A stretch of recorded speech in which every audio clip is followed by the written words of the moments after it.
খালি খালি লাগে।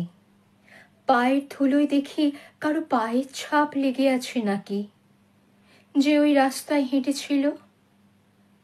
বুকে বাতাস নিয়েও ভাবি কারো ছেড়ে দেয়া নিঃশ্বাস সে বাতাসে আছে নাকি, কিংবা তার গায়ে লাগা রোদ্দুর আমার গায়েও লেগেছে কি।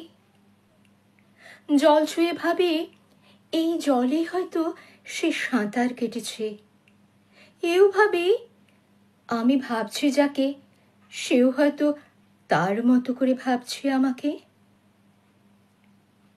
চা খাওয়ার সন্ধেয় একটি পাখি বারান্দায় উড়ে এলে ভাবি ওই পাখি হয়তো সেইখানে যে সুরে গান করেছিল এখানেও সেই সুর শোনাবে আমাকে। তবু খালি খালি লাগে। ভাবছি কলেজের মাঠে যেরকম গাছের আড়াল ছিল, সেই গাছ আজও বেঁচে আছে নাকি। কলমে অমল বিশ্বাস, কণ্ঠে আমি মালবী। কবিতা খালি খালি লাগে।